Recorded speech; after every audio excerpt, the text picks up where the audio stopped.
गुरु जी वाहे गुरु वाहे गुरु जी सतनाम सतनाम सतनाम जी सतनाम सतनाम सतनाम जी वाहे गुरु वाहे गुरु जी सतनाम सतनाम सतनाम जी वाहे गुरु जी सतनाम सतनाम सतनाम जी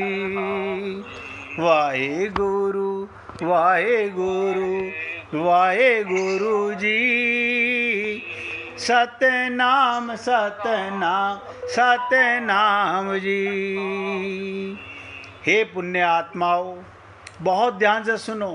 गुरु का नाम तो हृदय की मलिनता को मिटाता है।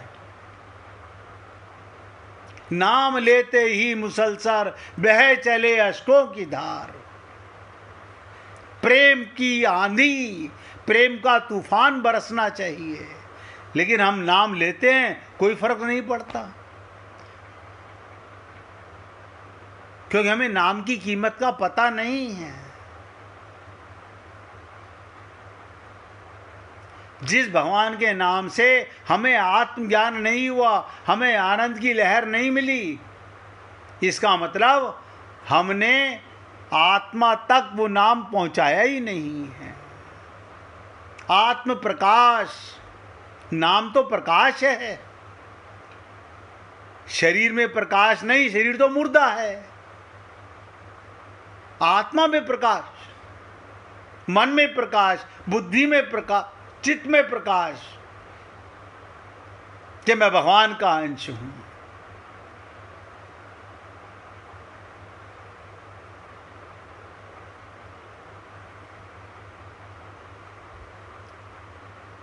पर जो भक्ति के द्वारा सुरक्षित रह सकता है, क्या कहते हैं हनुमान जी, बंदर के हाथ में नाम रहेगा तो गिरने का खतरा है, लेकिन आत्मा तक पहुंच जाएगा तो सुरक्षित रहेगा।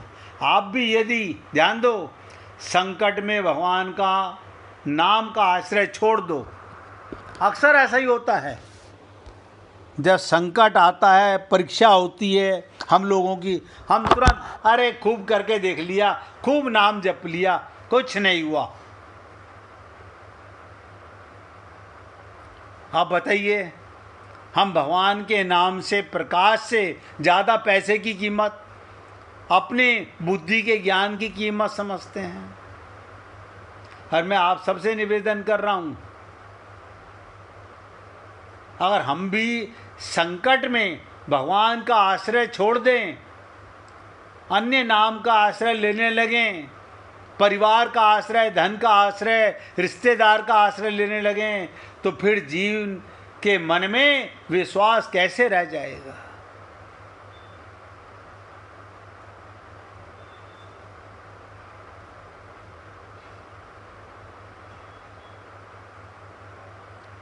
माँ ने जब मुद्रिका ली तो क्या कहा सीता मैया ने, मोरे हृदय परम संदेहा। तो हनुमान जी ने अपना विशाल शरीर किया। ऐसा क्यों कहा? हनुमान जी बिल्कुल छोटे से वृक्ष के ऊपर बैठ के डाल रहे थे, जब नीचे उतरे तो बिल्कुल छोटा सा बंदर। अब आप सोचिएगा,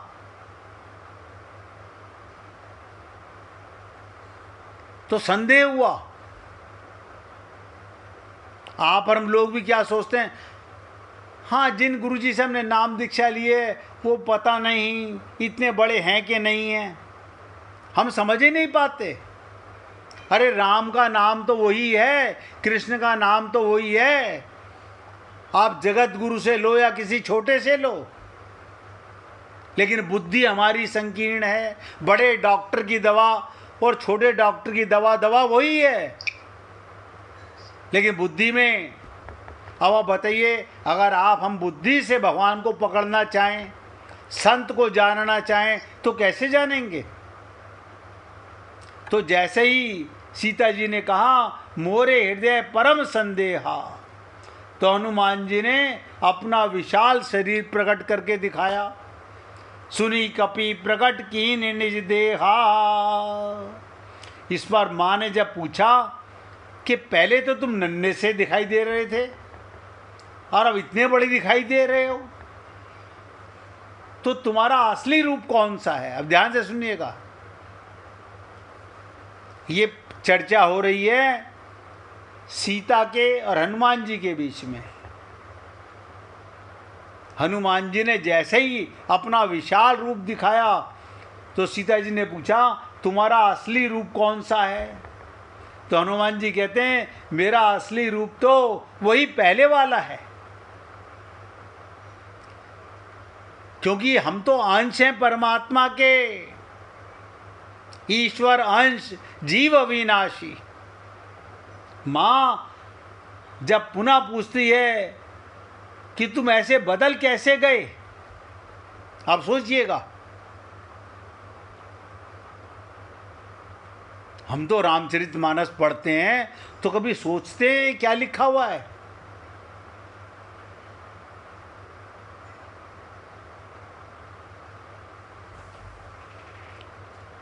तो कहती हैं, हनुमान जी बोले, सुनु माता शाखा मृग नहीं, बल बुद्धि विशाल, प्रभु प्रताप ते गरुड़ही, खाई परम लघु ब्याल। बंदरों में बहुत कम बुद्धि होती है माँ। अब आप बताओ, हम अपनी तन की बुद्धि पर फूले नहीं समाते, अज्ञानता पर फूले नहीं समाते। ये तथा कथित शरीर की डिग्रियां वो कब सजा के रखे रहते हैं, हमने ये अवार्ड जीता, हमने ये अवार्ड जीता। तुम्हें अपना तो पता नहीं कि मैं कौन हूं। ये अवार्ड क्या करेंगे? ये समाज में सम्मान दिलाएंगे या भगवान की दृष्टि में सम्मान दिलाएंगे?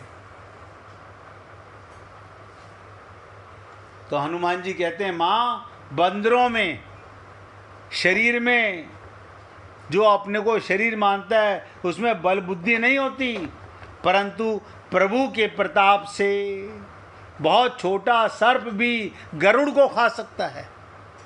आप सोचिएगा,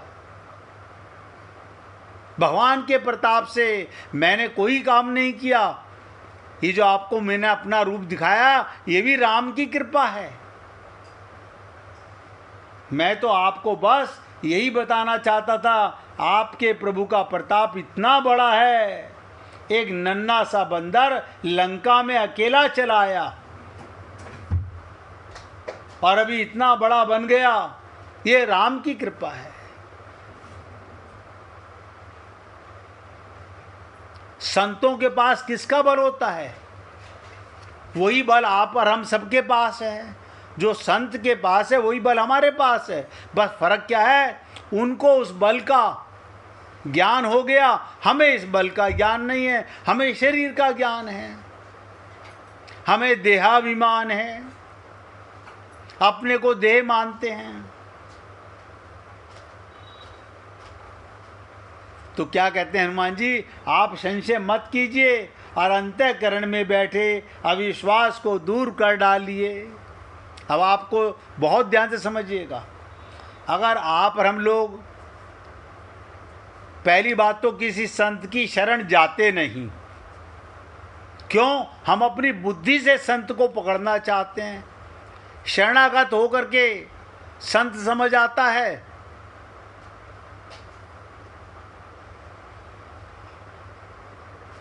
एक बार राम सुखदास जी के पास कैलकटे से एक परिवार आया।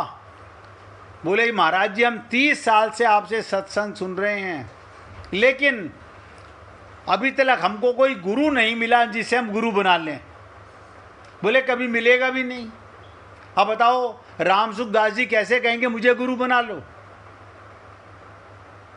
राम सुखदास जी कैसे कहें कि मुझे गुरु बना लो? और ये कह रहे हैं 30 साल से आप हमारे को कोई बड़ा गुरु बता दो। ये तो हम लोगों की बुद्धि की संकीर्णता देखो,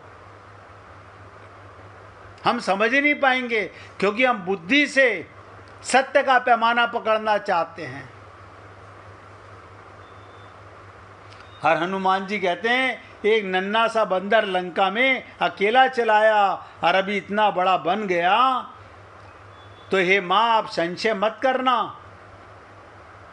और अंतःकरण में बैठे अविश्वास को दूर कर डालिए।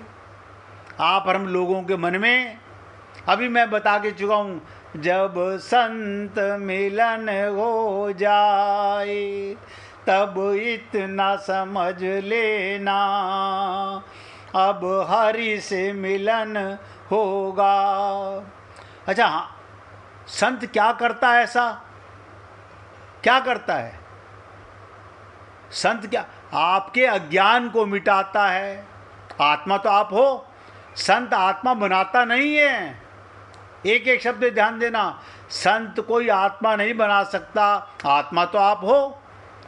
वो जान लेता है जैसे मैं अज्ञानी था, मेरे गुरु ने मेरा अज्ञान मिटाया, अब मुझे आत्मज्ञान कराया।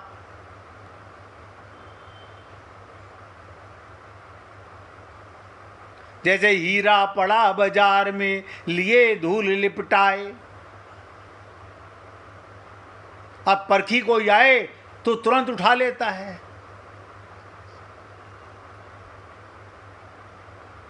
आप और हम लोग अपनी रियलिटी को जानते ही नहीं हैं।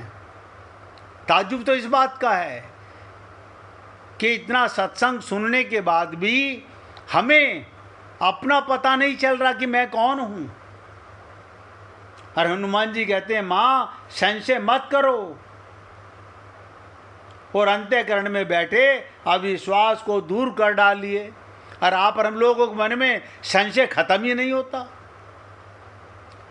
संशय भ्रम मरता ही नहीं है।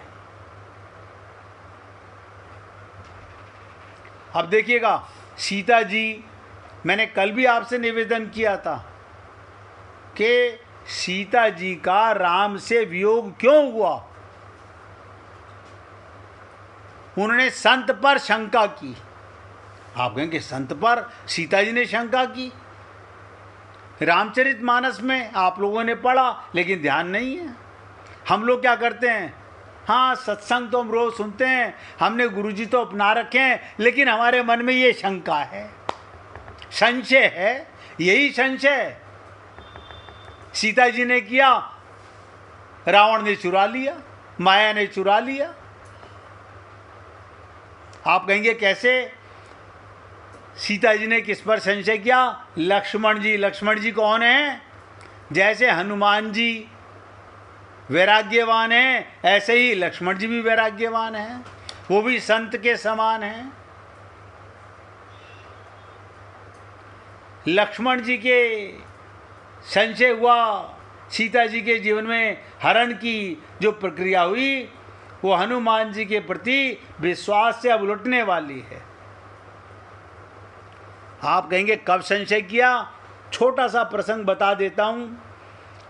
जब प्रभु राम लीला कर रहे थे, मृग के पीछे भाग रहे थे। और वो क्यों भाग रहे थे? क्या भगवान नहीं जानते थे सोने का मृग नहीं होता? भगवान जानते थे। वो तो रावण की बुद्धि का प्रमाण दे रहे थे। मूर्ख,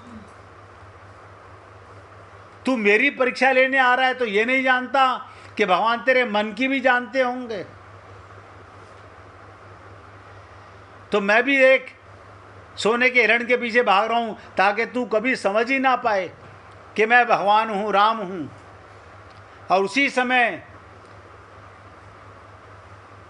जब हिरण ने पुकारा भगवान राम की आवाज में रक्षा के लिए, तो सीता के मन में भ्रम पैदा हो गया और लक्ष्मण जी को हंसी आ गई और इतने कटु वचन बोले लक्ष्मण जी को। लक्ष्मण जी को संशय ये हुआ कि देखो राम पर शंका कर रही हैं कि राम को कोई मार सकता है, राम पे विपदा आ सकती है। और आप और हम लोग भी जब जब संत पे संशय करते हैं हम भ्रम में फंस जाते हैं।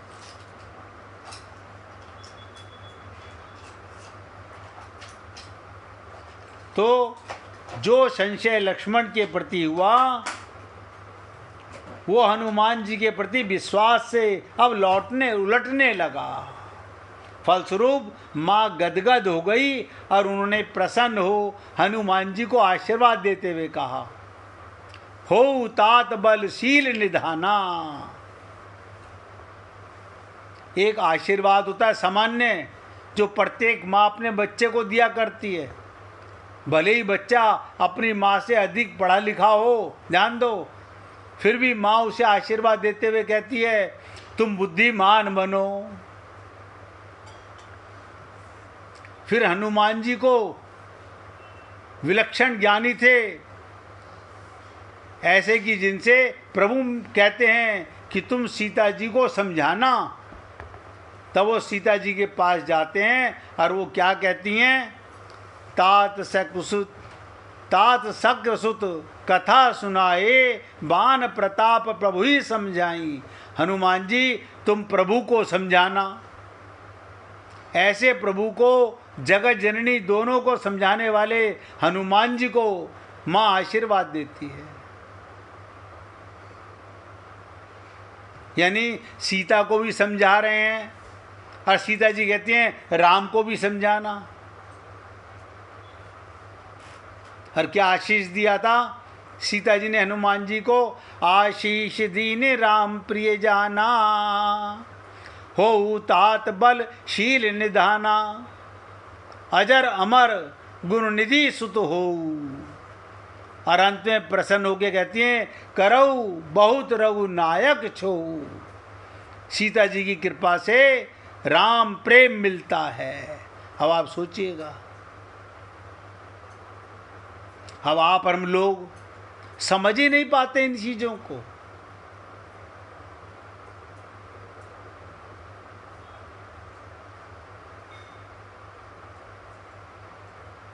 और तुरंत ये सुनते ही जैसे ही सीता जी ने आशीष दिया, हनुमान जी हाथ जोड़कर सीता मैया के चरणों में बैठ के कहते हैं अब कृत भयऊ मैं माता।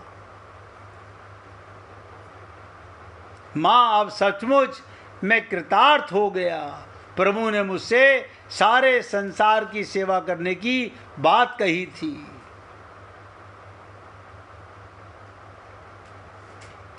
इसलिए हे पुण्य आत्माओं, भगवत प्राप्ति कभी कठिन नहीं थी। मनुष्य शरीर मिला ही भगवत प्राप्ति के लिए है। ये तो आप और हम उलझे हुए हैं संसार में। और कैसे उलझे हुए हैं? अपनी अज्ञानता के कारण। और अज्ञान क्या है? आत्मा ज्ञान हो गई है? नहीं नहीं नहीं नहीं, आत्मा ज्ञानी नहीं है। आत्मा में भ्रम नहीं है। फिर कहाँ पे भ्रम है? हमारे मन में।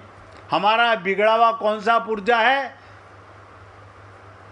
आँख, कान, नाक, रसना, त्वचा। नहीं नहीं, हमारा मन बिगड़ा हुआ है। और आप और हम लोग कहेंगे नहीं नहीं हमारा मन तो एकदम ठीक है, हमारे मन में तो कोई विकार नहीं है। अब हम जानते ही नहीं।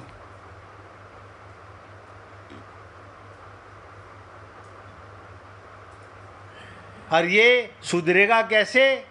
संत की शरण जाने के बाद। हम संत को तो मानते हैं, संत की नहीं मानते। सदा से यही होता आ रहा है, आज तक तो यही होता आ रहा है। आगे होगा कि नहीं होगा हमें पता नहीं। हम पुनरपि जननम पुनरपि मरणम संसार में ऐसे ही आते रहे, ऐसे ही जाते रहे। कारण हर बार अपना मन, अपनी बुद्धि को हमने प्रवीण माना।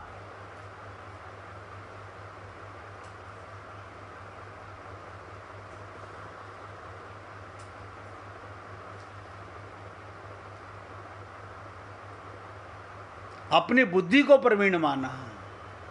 हम गुरु को टेस्ट करने चले जाते हैं।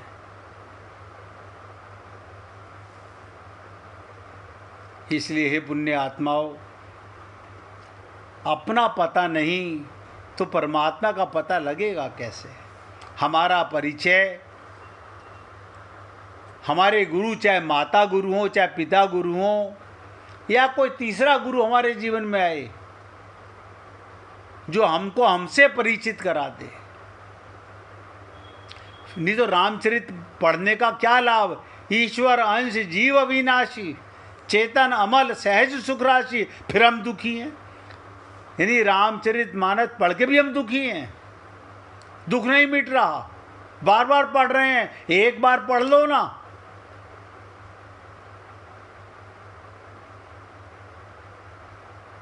अगर एक बार ये ज्ञान हो जाए मैं ईश्वर का अंश हूं, अविनाशी हूं, चेतन हूं, अमल हूं, सहज सुख राशि हूं, फिर दुख कहां पर आएगा। ना तो हम पढ़ के मानते, ना हम सुन के मानते, फिर कैसे मानेंगे। क्योंकि हमारा पुर्जा मन बिगड़ा हुआ है, और जब तक मन और बुद्धि सरेंडर नहीं करेंगे हमें आत्मज्ञान नहीं होगा। 1 मिनट भगवान का कीर्तन करेंगे, उसके बाद आगे चर्चा करेंगे। गोविंद गोविंद